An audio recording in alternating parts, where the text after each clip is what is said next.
So, I'm gonna be honest, this was not the next run I was going to post. The Eevee in Yellow video was my first video to hit 1,000 views, and it was a really fun video, so I was gonna step up one generation and go through Crystal with an Eevee. I was about halfway through the run, and then I saw Madrybread post a run with Eevee in Gen 2. So I'm gonna hold on to that one for a while, and this one was the next one up. Let's talk about Magnemite and Leaf Green. I picked Leaf Green because I just really like Kanto, but in Gen 3, Magnemite will have the Steel type added to it. In Gen 1, the only weakness Magnemite had was Ground, but now it's weak to Fire and Fighting as well. Having fought through this run, I really think this would have been a whole lot easier in Gen 1. That's just my opinion though, but I firmly believe in it. Magnemite's stats are incredibly lopsided. Special attack is fantastic, defense is good, special defense is okay, and the stats just go down from there. Its moveset is the thing that's really not great. Sonic Boom is good for some utility usage, but only doing 20 set damage won't be great past the halfway mark of the game. And Zap Cannon just isn't worth the 50 accuracy. It's a 100% paralysis if it hits, but it's just not worth it. The only damaging moves it can learn are Electric and Normal type. Can't even learn anything Steel. Let's talk about the rules for the run. I will only be using Magnemite in battle. HM users will be caught, but they won't be used in battle. I won't be using any items in battle either. This includes potions, X items, etc. Held items are okay to use because they have to be premeditated for use. And finally, I will not be evolving Magnemite throughout the run. My rival's name is Charles, and I named my Magnemite Max. Not because of my name, try to figure out the name convention there. I replaced Charmander with Magnemite for one main reason. It makes sense for my rival to have Charmander, but then late game, he's gonna get a Gyarados, which Magnemite would absolutely destroy. Yes, Blastoise won't put up much more of a fight against electricity, but it won't be 4 times weak to it, so that's my reasoning. Trust me though, Blastoise is far from my worst enemy in this run. And because of my Steel typing, the first battle with my rival was incredibly easy because I resisted Tackle, his only damaging move. My usual cockiness got the better of me. The second battle with my rival resulted in... oh, a win. Oh yeah, Thunder Shock. Some Pokemon actually have an advantage against Pidgey and Squirtle. How about that? Now here's where my cockiness got me. I thought my resistance to normal type moves would help me take Brock down quickly, but my low attack stat hurt me more than I thought it would. I had Supersonic at this point, but this move has a miserable accuracy. Every once in a while I would get a good run where Geodude and Onix would hurt themselves in confusion a little bit, but I never could seal the deal. And no, this is not the most fun way to win, but getting Sonic Boom resulted in a win the very next battle. Magnemite learns no more non-electric damaging moves other than Swift, and that's at level 38. If I ever do a run where I can't beat Brock until level 38, I just need to retire. Put this whole thing to the side. But Sonic Boom literally makes it so much easier. 20 set damage was the key here. If you really want to beat Brock without Sonic Boom, be my guest. I'm going to keep on going with this video. I really thought I was going to be able to beat Misty first try, but her Pokemon opt for Water Pulse, and my special defense is just not good. I decided to just battle Charles instead. His Pidgey did get a Sand Attack on me, and then it slowed me down a bit, but I didn't have any trouble beating his team. After leveling up a few and getting the SS ticket from Bill, I went back to Misty. For some reason, Staryu used Harden instead of attacking, so I had full health against Starmie. I used Thunder Wave to paralyze it, took it to Yellow, then got down to 1 HP. Literally, the one gym that I have an actual type advantage against in Kanto shouldn't have been the slightest challenge at all. The rival battle on the SSN was incredibly easy. I learned Spark on the way, and Pidgeotto didn't hit with Sand Attack. So basically everything Charles had was destroyed. The rival battles are always either stupid easy or ridiculously impossible. I feel like there's never an in-between. Lieutenant Surge's battle was actually a little tough, and there's more than one factor why. Voltorb using Sonic Boom can absolutely wreck me, and when it doesn't use Sonic Boom, it used Screech. And I have to use Tackle to effectively damage Pikachu, and I always get paralyzed from static. By the time I got to Raichu, it didn't even need to set up Double Team, but when it did, things were just more unfun. I skipped Surge just because I can. Bashing my head against a wall was not that fun. Rock Tunnel was also incredibly unfun. The Hikers with Graveler and Geodude, and the Cubone just wrecked me. I had to re-enter Rock Tunnel about 10 times because I kept losing to these yahoos. After getting through Rock Tunnel, I went to get the Return TM. Return packs so much more of a punch than Tackle. I went back to Surge's gym and picked up the win. The level jump certainly made a difference, but Return hit so much harder. That's really all there is to it. Erica's gym, honestly, surprisingly, was really tough. Her team resisted all my electric moves, and Victory Bell has massive physical defense. It would always go for Stun Spore or Sleep Powder, and Giga Drain, even with me resisting it, still takes a chunk of my life. I made it to Vileplume once, but just went on to the Rocket Hideout for some levels. I beat Giovanni first try here, but I was certainly not expecting to. I also started the battle at half health for some reason. I guess I just didn't want to go back and heal up. Sonic Boom was the only reason I was able to beat Onix and Rhyhorn. Onix even started setting up Harden, so Return sure wasn't going to get it done. Rhyhorn hit me with a few tail whips, and that worried me a lot. I wasn't sure how hard Kangaskhan was going to hit, so I got a little anxious here, but now I can use Spark, and I paralyzed it. That made a huge difference, and I picked up the win. But just wait. Giovanni, just wait. Charles' battle in the Pokemon Tower wasn't anything special. This battle really never is. By the time you make it through the Rocket Hideout, you're more than ready for his team. Now here's something I never show. I never show the Ghost Marowak battle, but its Bone Meringue does more than wreck Magnemite. It destroys. And when it wouldn't use Bone Meringue right off the bat, it would use Leer, making me even weaker to it. I literally could only use Sonic Boom over and over, hoping it wouldn't use Bone Meringue. Every once in a while it would go for a Headbutt or Focus Energy, and that was preferable, but not when it would follow up Focus Energy with another Bone Meringue. I got past Marowak after just hitting my head against this wall over and over and over. The rival battle in Silphco was a weird one. It's not like it was a really hard battle, but his Growlithe could all but take me out with one flamethrower, so I just stood no chance against the rest of his team. I took this opportunity to go back to Erica's gym and get my Rainbow Badge. Victory Bell paralyzed me with Stun Spore, but I hit a lot harder now and took hits a whole lot better too. It wasn't a short battle. Tangela set up in Grain, Erica used Hyper Potions, all the usual stuff. Then I would be paralyzed from time to time. Vileplume almost took me out. If I hadn't gotten very unlucky paralysis luck, it would have, but I pushed through. I went for Koga next, and I finally got an easy gym battle. Because I'm immune to poison, this battle was incredibly easy. Muck used Minimize a few times, but it didn't make a huge difference. The only thing that worried me was taking more than a few self-destructs, even with resisting them, but they never went for that. I took no damage this battle. I did some gambling and got the Thunderbolt TM, and this made a huge difference against Charles. Even with the level difference, the power difference between Thunderbolt and Spark got me the win here. I didn't even give Growlithe a chance to hit me, and nothing else on his team was anything to worry about. Execute paralyzed me, but that's it. And following tradition, Joel the Lapras joined the team. And now we hit my overall least favorite person in the run, Giovanni's second battle. His last battle wasn't tough, but now, whew boy. His Nidoqueen is immune to Thunderbolt now, and has Double Kick, a super effective move on me. And he still has a Rhyhorn at the tail end of his team. Nidorino just takes a Thunderbolt, but I had to get lucky with returns on Nidoqueen to get past it. It was preferable that his Nidoqueen would go for Body Slam, even with the chance of getting paralyzed. Kangaskhan doesn't go down in one hit, but it would hit with Tail Whip most of the time. None of Rhyhorn's moves are devastating, but Rock Blast hits way harder than I thought it should. When I finally won, Nidoqueen went for Tail Whip and Body Slam twice.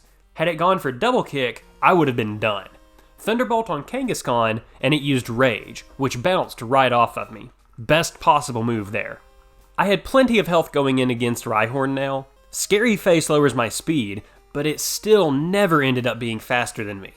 Stomp and Fury Attack are good alternatives to Rock Blast. I squeezed right by this battle with 9 HP. Surely the last battle with Giovanni won't be too bad. Right? And then I breezed right by Sabrina. She really isn't nearly as hard as I remember her being growing up. Blaine. Huh, that's funny. Look, having this fire weakness makes this battle awful. Growlithe and Ponyta are nothing, but his Rapidash and Arcanine are two heavy hitters that are just hard to deal with. They can't go down in just one Thunderbolt, and when I started out, Rapidash had a higher speed than me. I battled the trainers in Blaine's gym to get some levels, but I was still slower. I taught Magnemite Thunder Wave as a way to deal with Blaine's team. At level 58, I was finally faster than Rapidash. I had to count on it staying paralyzed, and when it did, I would make it to Arcanine, and then the process would just have to happen again. When I won, Rapidash was paralyzed for a turn, and Arcanine didn't miss a turn, but it missed Fire Blast, which hit me way too many times. And then I got my Volcano badge. Just like in the Execute video, the Sevi Islands have zero plot. I'm sorry if you were really looking forward to them, there's nothing interesting here. Now let's talk about Giovanni's gym. This is the literal worst part of the game, and I've never thought that, on a regular run through the game or a solo run. The trainers in his gym are the first time I've ever had a challenge with the gym trainers, not counting the trainer in Brock's gym, because that's more of a case of just not having a good moveset yet. There's only 2 mandatory trainers before you face Giovanni, but I took on the rest of the gym just to get some levels, because man did I need them. The first guy has 2 Marowak, a Rhyhorn, and a Nidoqueen. When the Marowak didn't use Bone Meringue, the Nidoqueen would use Double Kick, and the Rhyhorn was just tanky. The other mandatory dude has Machoke, so he's no trouble at all. Before I could take down the Marowak guy, I had to get a little fancy. Sonic Boom is no longer worth having. I caught a few Paris and Mount Moon that have tiny mushrooms as a held item, and took them to the Move Maniac to relearn Screech. That's the only way I was gonna beat these high defense Pokemon, and that made a big difference. Unfortunately, that still didn't get the job done. So I had to resort to a move that I'm not overly proud of, but I will also never look down on again. Double Team.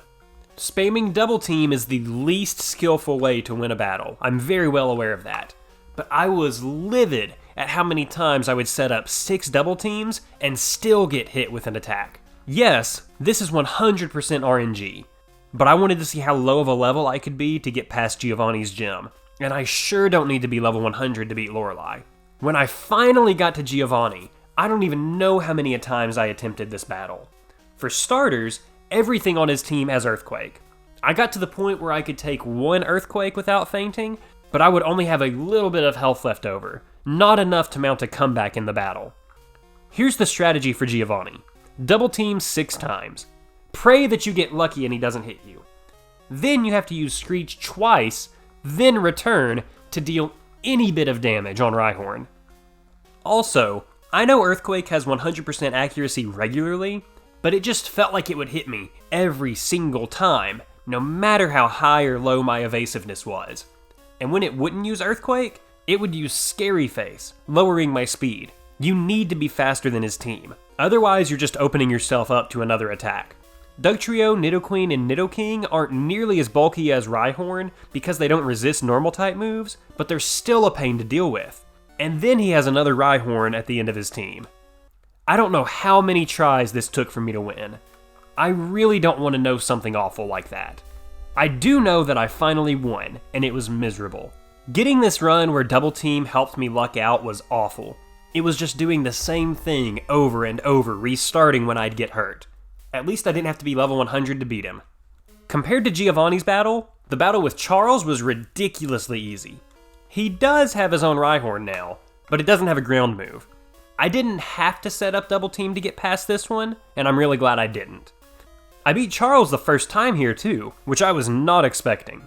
Execute did paralyze me, and Alakazam took me to red health, so it's not like this was a ridiculously easy battle, but like I said, way easier than Giovanni. Now that we're at the Elite Four, there's still some heartache in store for us, but nothing nearly as bad as parts of the journey. For the first time in one of these runs, Lorelei wasn't just easy, I didn't have to do anything other than use Thunderbolt.